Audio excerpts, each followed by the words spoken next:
Salut à tous, ravi de vous retrouver. Le débriefing F1, c'est sur motorstv.com et nous retrouvons Jean-Luc qui s'était absenté une petite semaine, mais il revient en pleine forme. Ah bah en pleine forme, je reviens des sommets, tout va bien. Bon, bah en tout cas, tu y avais le droit et il n'y a pas de problème. La saison commence à se préciser, la saison de F1 bien sûr. C'est dans moins d'un mois maintenant qu'on sera à Bahreïn pour le premier Grand Prix de l'année et tout est en train de se mettre en place au niveau des essais. Il y a encore eu 4 jours d'essais à RRS bien sûr. Nous allons analyser ces résultats. C'est pour ça qu'on a les petits papiers, parce que c'est compliqué. Bah oui, voilà, on a chacun le sien parce qu'ils sont 24 à avoir pris la piste. Hein.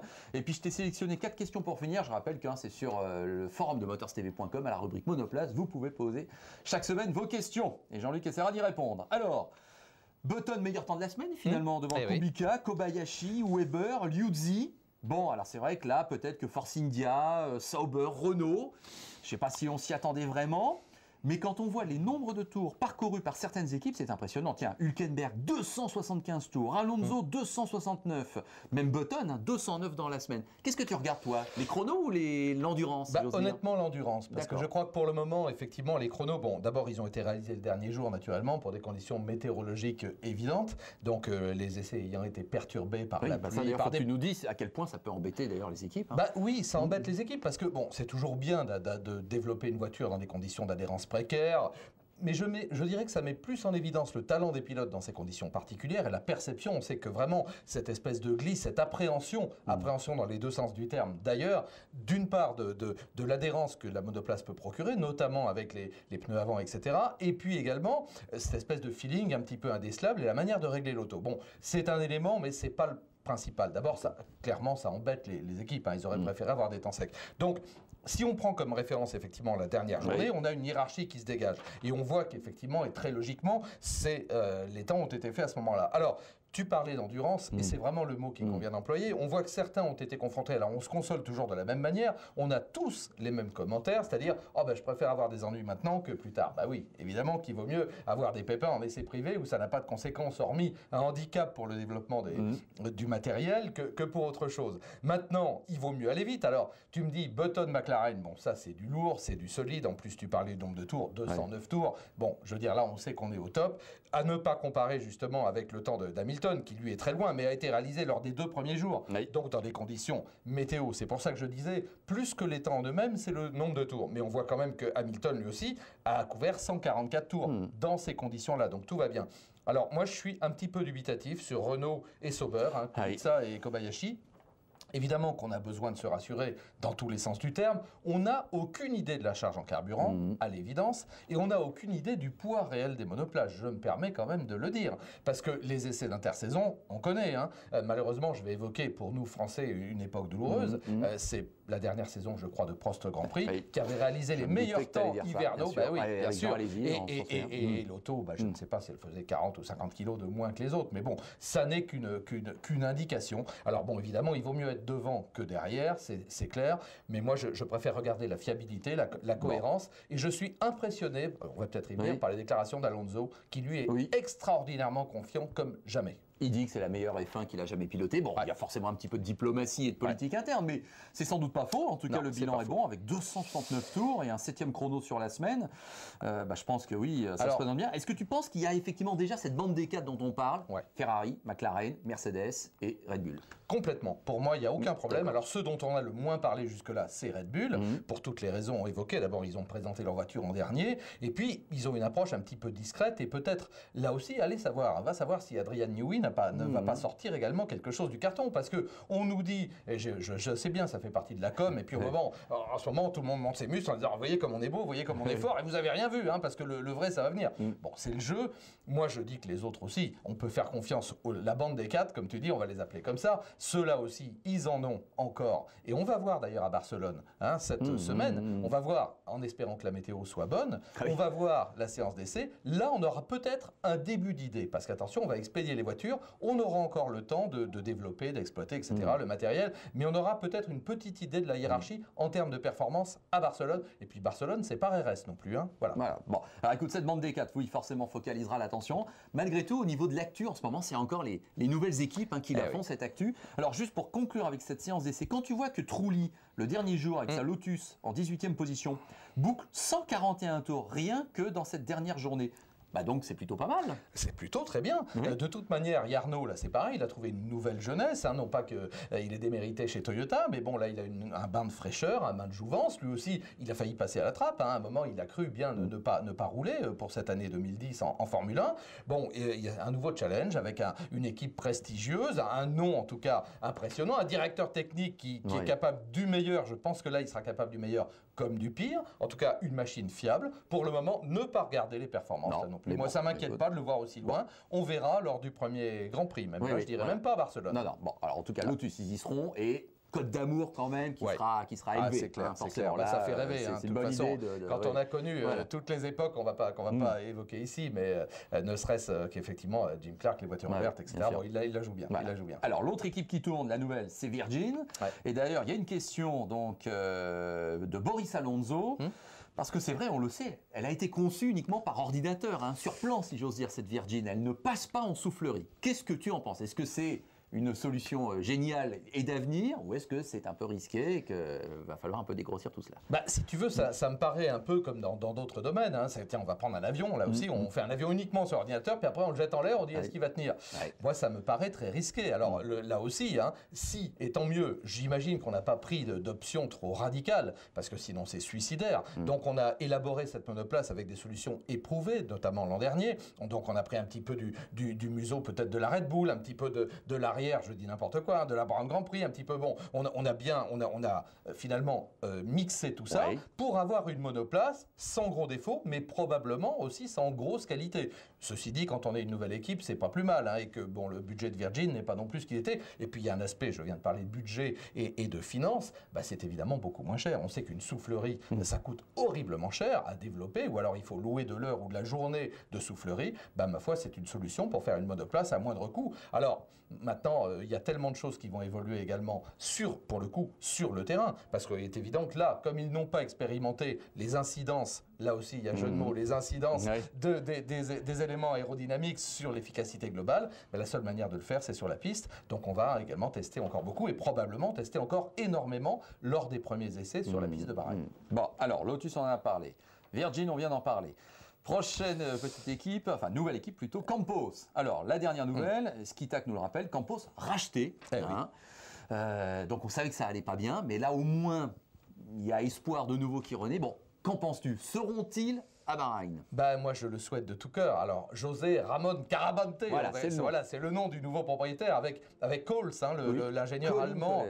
Coles, oui, plutôt. Tu as raison. Je crois que, allez, on va dire Coles. Allez, vendu. Il est allemand, de toute façon d'origine. Là, je suis dubitatif, moi, et surtout ce qui m'embête, évidemment, c'est Bruno Senna, et puis tous les gens qui y ont cru.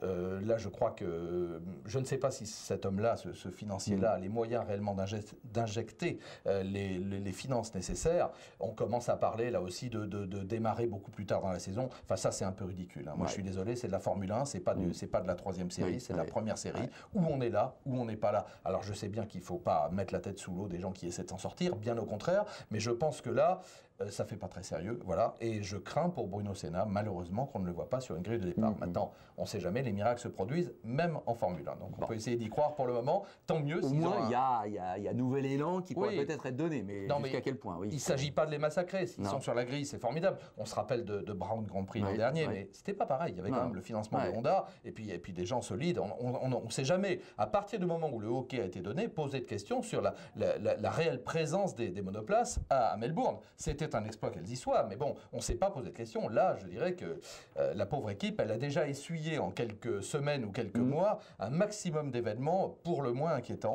Alors après, maintenant, on a des communiqués presque tous les jours ou des infos tous les jours sur le fait que Bruno, là aussi, rechercherait des annonceurs. Alors le pauvre, je pense qu'il a déjà amené de l'argent sur la table et le problème, il est là. S'il a déjà mis 1 ou 2 millions de dollars dans l'écurie pour la faire marcher et pour être là, il ne peut pas se retirer maintenant. Alors j'ai envie de descendre un petit peu dans la hiérarchie, je suis désolé de dire ça comme ça, mais c'est un peu vrai. USF1, c'est mort. Là, oui. Moi, je crois que là, on joue sur les mots. Hein, malheureusement, là, c'est comment dirais-je, c'est de l'acharnement thérapeutique. Et on ne veut pas admettre que malheureusement, on ne sera pas sur la grille. On a essayé, et c'est très bien d'avoir essayé, encore une fois. Mais je crains malheureusement que là, il n'y ait pas d'issue du tout. Et je crois que, bon, malheureusement, là maintenant, on se berce d'illusions.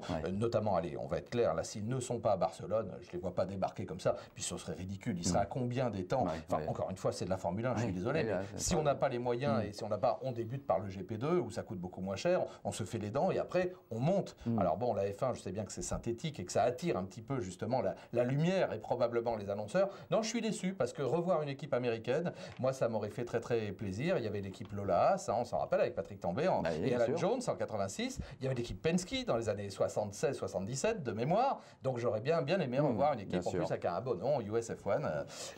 Bon, alors, après, on va évoquer quand même Stéphane Grandprix, qui se tient en réserve de la République, mais enfin prêt à sauter sur l'occasion. Et Nost Cox, que l'on salue. D'après moi, c'est la première fois qu'on vous êtes de plus en plus nombreux. Donc, bienvenue. Et n'hésitez vraiment pas à poser vos questions. Nost Cox s'interroge sur Villeneuve, parce qu'il semble bien que Villeneuve soit lié aussi, ou en tout cas qu'on se soit peut-être mis Villeneuve dans la poche au cas où. Alors, est-ce que c'est crédible? Est-ce que c'est sérieux? Est-ce que c'est souhaitable? On a parlé de Ralf Schumacher aussi, puisque lorsque le frère est revenu officiellement, on a dit et pourquoi pas le petit? Lui, de toute façon, il est toujours un peu sur le strapontin, c'est un peu méchant, mais bon. Que dire moi, on le sait, moi j'aime bien Jacques, j'aime beaucoup Jacques. Je considère que malheureusement sa fin de carrière en Formule 1 n'a pas été terrible. Son après-carrière, je lui dirais en face, n'a pas été terrible non plus, c'est un euphémisme. Alors le voir revenir en Formule 1, personnellement je serais ravi, c'est un champion du monde. Voilà, il a eu une carrière formidable aux États-Unis et à l'époque. Après, malheureusement, il s'est entêté dans cette équipe qui ne pouvait pas progresser. Il aurait dû revenir dans une équipe de pointe. Alors je suis dubitatif, voilà, maintenant, tant mieux pour Jacques s'il revient, j'en serais ravi, mais en plus dans une nouvelle équipe. Ceci dit, l'aspect positif, c'est Toyota. Parce que là, on sait qu'il y a des gens, on sait qu'il y a des gens de qualité, on sait que le travail avait été fait, on sait qu'il y avait eu des moyens énormes. Pourquoi pas? Alors, ma foi, ça aurait de la gueule. Ça fait un 5e champion du monde sur la grille de départ. Moi, je m'en réjouis. Et puis, c'est un type évidemment sympathique, pittoresque et tout ce qu'on veut. Bon, au niveau des performances, là, je permettrai je sortirai le joker. D'accord. Allez, dernière question. Boris Alonso de nouveau. Tu ne t'es pas encore exprimé là-dessus, je crois. Qu'est-ce que tu penses du nouveau système de points? Donc, inauguré finalement via le WRC la semaine dernière en Suède, mais qui s'était calqué sur la F1. Donc, 25, 18. 15, 12, d'ailleurs, j'apprends 15, 12, c'est ça. 10, 8, 6, 4, 2, 1. Bon. Alors, les 10 premiers marquent des points, et donc, nouvelle refonte, 25 pour le vainqueur, 7 points d'écart entre le premier et le deuxième. Bon. Déjà, c'est bien d'attribuer plus de points. Il ne faut pas que tout le monde ait gagné, comme dans l'école des fans, que les 26 pilotes sur la grille marquent des points. Mais bon, c'est bien que normalement, et j'espère qu'on les aura, 26 monoplaces au départ, on n'est pas que 6. On se rappelle de la grande époque, j'allais dire, de la F1, où il n'y en avait que 6 qui marquaient des points. Bon, là, on va jusqu'à 10, ça me paraît pas mal. Maintenant, l'écart de points, on peut en discuter à l'infini. Moi, le système moto me paraissait vraiment très très bien. C'est 25, je le répète, comme en F1, mais 20. Voilà. Alors là, on donne une énorme prime naturellement à la victoire. Why not? Après, à moto, c'est 16 de mémoire, c'est 16 et pas 15. Bon, on a voulu redéfinir un truc avec 18. Ça ne me gêne pas sur le fond. Prime à la victoire, ça, je trouve ça très bien, parce que ça va motiver les pilotes. Et puis, on rappelle qu'ils auront un peu de mal à dépasser dans les stands, parce que vraiment, les arrêts pneus, ça va être très très court. Donc là, les places, il faudra aller les chercher sur la piste et nulle part ailleurs. Prime à la victoire, prime au panache. Moi, ça me plaît bien. Maintenant, il faudra juger où aller. Il faudrait refaire tous les calculs des 10 dernières saisons pour avoir une petite idée de l'influence des résultats. Mais bon, c'est clair qu'avec 7 points d'écart quand même entre le vainqueur et le deuxième, là, ça va faire pousser les ailes à tout le monde. En revanche, ce qu'on avait tous un petit peu en mémoire, en disant, oula, quand un pilote arrive à 75-80 points, il n'est pas loin du titre, il faudra oublier, parce qu'en 3 Grands Prix, 3 vainqueurs, 75 points, ça va aller très vite. Voilà. Et en cas d'abandon, un 25-0, bon, c'est la même proportion qu'avant un 10-0, mais le fait est que quand même, faudra ramer pour revenir. Un abandon va coûter très cher. Alors en 19 courses, on peut éventuellement penser que tout le monde y sera confronté, bien évidemment. Mais bon, ça va avoir une incidence. Et puis on rappelle la bande des 4. Là, effectivement, l'objectif de Renault, très clairement avoué, c'est de terminer 5e équipe. C'est très ambitieux. C'est très, très ambitieux. Parce que moi, je pense qu'on peut être surpris malgré non pas ou à cause de ce que j'ai dit tout à l'heure, par Sauber, par exemple. Sauber peut être vraiment pas mal du tout. Parce que ce sont des gens solides, c'est une belle équipe expérimentée. Voilà, il y a de bons pilotes.